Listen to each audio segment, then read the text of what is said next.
So all these words that are explaining all these mental states and stuff, they're very interesting to me because, well, I studied psychology in university and stuff. And to me, all these kind of terms and concepts and stuff, they just keep spinning around and around and around and around, but they don't really give you any resolution. And I was thinking about the Buddha last week, and one thing that dawned on me, it dawned on me before, but it dawned on me pretty strongly last week, is when the Buddha left home, he didn't go to a library, right? He went and sat underneath a tree. So that's interesting because he knew that explanations weren't going to provide the answer to the great question of life and death, which is, what are we really, right?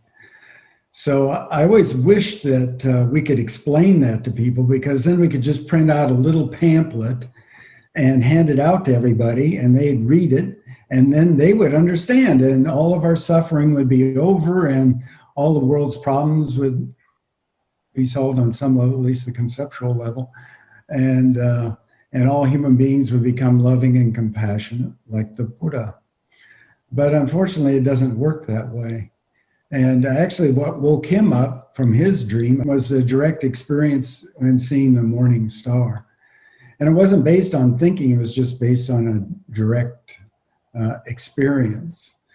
So that all points towards this line in the Diamond Sutra, which says, when thinking arises in your mind, don't attach to it. So you can do all this conceptual massaging you want. The problem is, are you attached to those ideas? Are you attached to the self? Actually, whether there's a self or not isn't that important. What's important is, are you attached to it? Because it's that attachment, right? That's what the Buddha says. It's the attachment that leads to human suffering. The suffering that we experience in ourselves, the suffering that we experience in other people, the suffering we create for ourselves, the suffering we create for other people. So it's about letting go and returning to your true self, and then using that true self to help, what's called the true self, to help the world.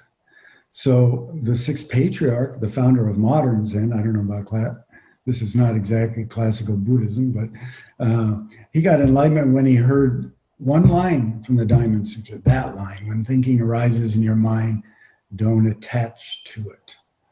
So that's how I would explain that. Actually, it's not an explanation. It's how do we actually practice to find our true self? And that involves letting go just now and not attaching to any idea, and then just doing it in this moment to help the world.